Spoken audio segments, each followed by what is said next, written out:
So hi guys, நான் உங்கள் இந்த பாணி. நம்ம திருவிளையாடல் புராணம் அப்படி பார்த்துட்ருக்கோம். ஸோ இன்றைக்கி இரண்டாவது கதை, வெள்ளை யானை சாபம் தீர்த்த படலம் அப்படிங்கிறதான் இந்த கதையினுடைய தலைப்பு. அப்படி பார்க்கலாங்களா? சரி, கங்கை ஆற்றங்கரை சரிங்களா? அது நல்லா அப்படியே நீர் செழிப்பாக அப்படியே கலகலான்னு சத்தத்தோட அது பாட்டுக்கு நல்லபடியாக அப்படியே ஓடிக்கிட்டு இருக்கு. ஸோ கங்கை ஆற்றங்கரையில் ஆப்வியஸ்லி யார் இருப்பா? நம்ம எல்லாருமே முனிவர்கள், ரிஷிகள், சித்தர்கள் எல்லாருமே அந்த இடத்துல இருப்பாங்க இல்லைங்களா? ஸோ காசி நகரம் அது நல்ல ஒரு செழிப்பான ஒரு நகரம் அப்படிங்கும்போது பக்தியும் அருளும் அதோடு கூடி இருக்கும்பொழுது அந்த நகரம் அப்படியே போற்றுதற்குரிய ஒரு இடமாகவே அந்த இடம் அப்படிங்கிறது இருக்குது. அப்படி இருக்கக்கூடிய அங்கே வாழக்கூடிய அந்த முனிவர்களோட இருக்கக்கூடியவர் துர்வாசர் அப்படின்னு சொல்லக்கூடியவர் முனிவரும் சேர்ந்து மற்ற முனிவர்களுக்கு காட்டிலும் இவர்கிட்ட ஒரு சின்ன ஒரு வித்தியாசம் அப்படிங்கிறது என்றைக்குமே உண்டா. என்ன அப்படின்னு சொன்னால், ஆகம விதிப்படி, அதாவது சிவ ஆகம விதிப்படி ஒரு சிவலிங்கத்தை வடிவமைச்சு அனுதினமும் அந்த சிவலிங்கத்திற்கு பூசித்து இருப்பது அப்படிங்கிறது துர்வாசரனுடைய ஒரு வழக்கம்.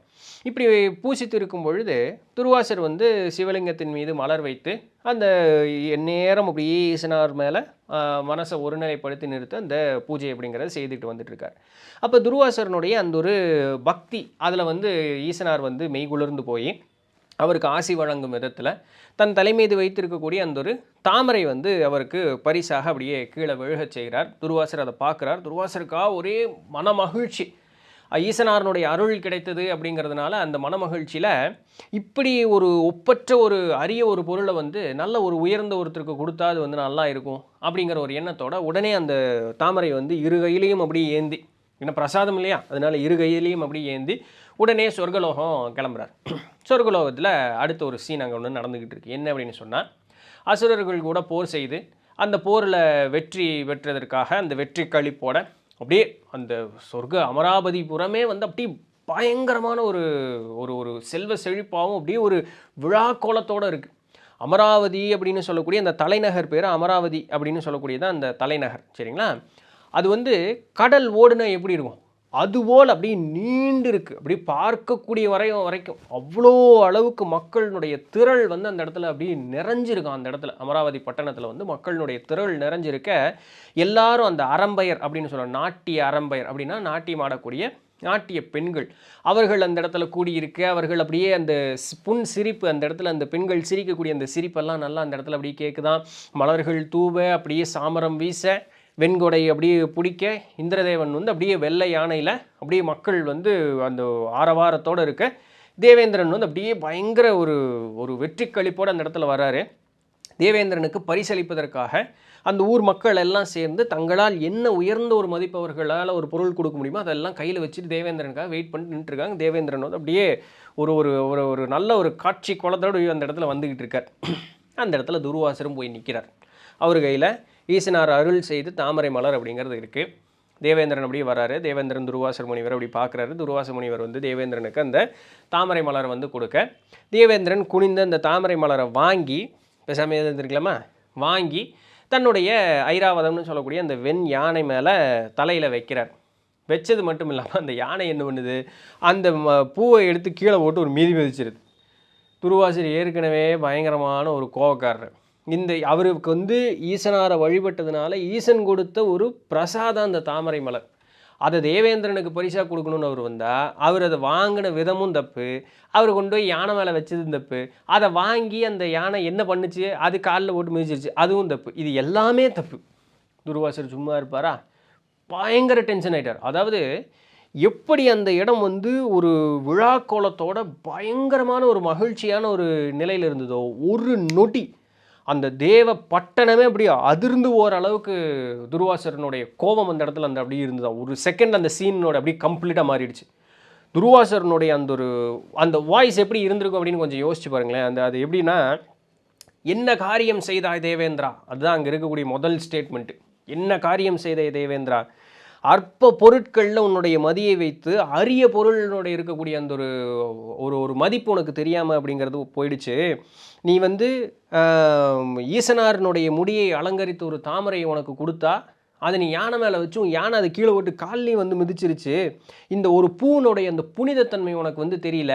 இந்த பதவி உனக்கு வாய்க்கிறதுக்கும் உன்னோட யானைக்கு இந்த ஒரு நிலை இருக்கிறதுக்கும் வந்து தகுதி உடையவர்கள் நீங்கள் இல்லை அப்படின்னு சொல்லி பாண்டிய மன்னன் ஒருவனுடைய திருக்கிரியால் உன் முடி சிதறக் கடவது, உன் வெள்ளை யானை காட்டானையாக கடவுது. அவ்வளோதான், சாபம் 2 பேருக்கும் கிடச்சிருச்சு. அடுத்த செகண்டில் முடிஞ்சுது. அந்த இருக்கக்கூடிய சீன் கம்ப்ளீட்டாக மாறிடுச்சு. ஒரே செகண்டில் அந்த சீன் கம்ப்ளீட்டாக மாறிடுச்சு.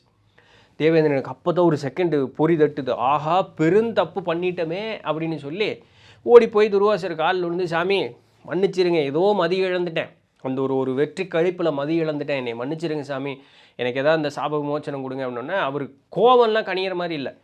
சாமிக்கு நீ வந்து சாமிகிட்ட இருந்து கிடச்ச ஒரு பிரசாதம், சாமிக்கு படைச்ச ஒரு பூ, அது பிரசாதமாக கிடச்சிது, அதற்குண்டான அந்த ஒரு தகுதி வந்து நீ உணராத போயிட்ட. என்றைக்கும் அடியவர்களுடைய மனம் நொந்து நோக செய்பவனும் இறையை வந்து நிந்திக்க செய்பவனுக்கும் இறையருள் அப்படிங்கிறது கிடைக்காது. இருந்தாலும் சரி பரவாயில்ல, உனக்கு வந்து நான் மாற்றி இது பண்ணுறேன். என்னென்னா, உனக்கு தலைக்கு வந்தது முடியளவாக போகட்டும், தலைக்கு வந்து தலைப்பாகையோடு போகட்டும்னு சொல்கிறாங்களா, அந்த மாதிரி உனக்கு போட்டும். உன் வெள்ளையான 100 வருஷம் காட்டானையை சுற்றிட்டு 100 வருஷம் கழித்து ஒரு நூற்றாண்டிற்கு பிறகு உங்கள்கிட்ட வந்து சேரும் அப்படின்ட்டு ஒரு வாட்டி கிளம்பி போயிடுறாரு தேவேந்திரன். அப்புறம் பேசாமல் ஒரு வாட்டுக்கு அவர் போயிடுறாரு. அந்த பாண்டிய மன்னனுடைய நிகழ்வு இதில் சொல்லலை, பின்ன எதாவது வருமானு தெரியல, பார்ப்போம். ஆனால் வெள்ளையான பார்த்தீங்க அப்படின்னு சொன்னால் அங்கேருந்து பூலோகம் வந்து சேருது. இப்போ ஏற்பட்ட ஒரு பதவியாக இருந்தது இல்லையா, அந்த பதவி மாறி இங்கே இருக்கக்கூடிய கருநிற யானையாகி பிற கூட்டங்களோடு சேர்ந்து அப்படியே சுற்றி தெரியுது. பல வருடங்கள் அப்படியே கடக்குது. ஒரு நூற்றாண்டும் கடக்கக்கூடிய அந்த ஒரு காலமும் வந்து சேருது. கரெக்டாக வரும்பொழுது பார்த்தீங்கன்னா, எதாச்சியாக அப்படியே சுற்றி தெரியும் பொழுது இந்த யானை மட்டும் எதாச்சியாக கடம்பவனத்துக்குள்ளே நுழையுது. எல்லாமே கடம்பவனத்தை சுற்றியே நடக்குது, மதுரைக்காரங்களை சுற்றியே நடக்குது, இருக்கட்டும். கடம்பவனத்துக்குள்ளே அப்படியே நடக்குது. உள்ளே வந்து பார்க்கும்பொழுது அங்கே ஒரு பொற்றாமரை குளம் இருக்குது. அதை பார்க்குது. அதை பார்த்தோன்னே பார்த்தீங்க அப்படின்னு சொன்னால், தன்னுடைய பழைய நினைவுகள், இவ்வளோ நாள் அந்த பழைய நினைவு தான் யார் என்ன எதுவுமே தெரியல, அந்த பழைய நினைவுகள் அப்படியே லேசாக அப்படியே அதுக்கு வந்து ஞாபகம் வர ஆரம்பிக்குது. அந்த ஞாபகம் தட்டுனது தான் கோடு. உடனே அந்த பொற்றாமரை குளத்துக்குள்ளே போய் மூழ்கி எந்திரிச்சது தான் கோடு. அந்த மூழ்கி எந்திரிச்சு இப்படி வெளியே வரும்போது கரிய உருமாறி முழுமையாக வெண்ணிறம் வந்து அந்த யானைக்கு கூடுது.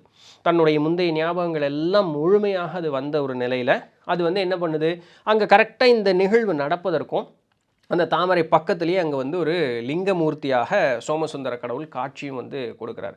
இப்போ இந்த யானை வந்து அப்படி முழுக்க உள்ளம் நெகிழ்ந்து அங்கே இருக்கக்கூடிய நீரை வாரி சாமிக்கு ஊற்றி அங்கே இருக்கக்கூடிய மலர்களை பறித்து சாமிக்கு போட்டு அது வந்து அப்படியே உள்ளம் உருகி அந்த இறைவனை வழிபட்டு அந்த இடத்துல நிற்கும்போது, சாமி அதுக்கு மேலே எங்கே ஏன் கேப் கொடுக்க போகிறாரு, உடனே அடுத்த செகண்டே சாமி வந்து வந்துட்டார்.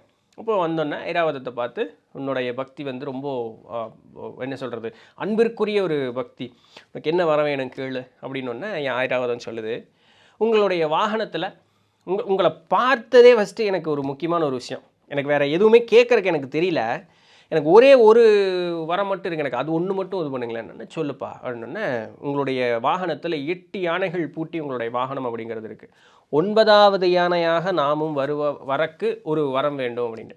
ஈசனார் பார்த்துட்டு, ஒன்றும் பிரச்சனை இல்லை, எம்மை வந்து என்றும் மனதில் நினைத்து நம்மை வந்து வழிபட்டு நிற்கக்கூடிய இந்திரதேவனை உன் தலையில் தாங்கி இருக்கக்கூடிய அந்த ஒரு தொழில் செய்கிற இல்லையா, அது எமக்கு செய்த தொழிலாகவே கருதப்படுகிறது.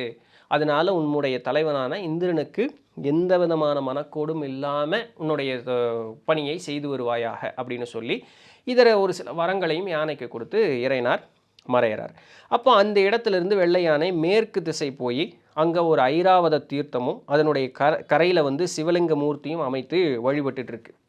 அப்போது இந்த வழிபட்டு இருக்கும்போது என்னதான் தன்னுடைய பழைய ஞாபகங்கள் வந்தாலும் கூட அது திருப்ப அந்த பொன்னாடு போகணும், தேவலோகம் போகணும் அப்படிங்கிற அந்த எண்ணம் அந்த ஐராவதத்திற்கு வரவே இல்லை.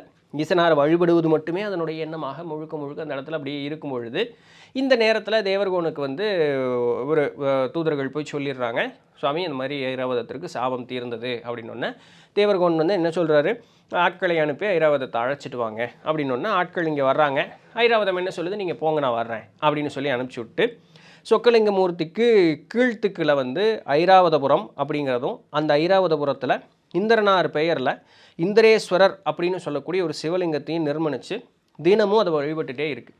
இந்திரதேவனும் ஆட்களும் வந்து, என்னப்பா இந்த யானைக்கு இது அனுப்பி ஆள் அனுப்பியும் இது ரொம்ப நாள் ஆகிப்போச்சு, யானை காணுமே அப்படின்னு யோசிச்சுட்டு இருக்கக்கூடிய நேரத்தில் ஐராவதம் அந்த இடத்துக்கு போயிடுது.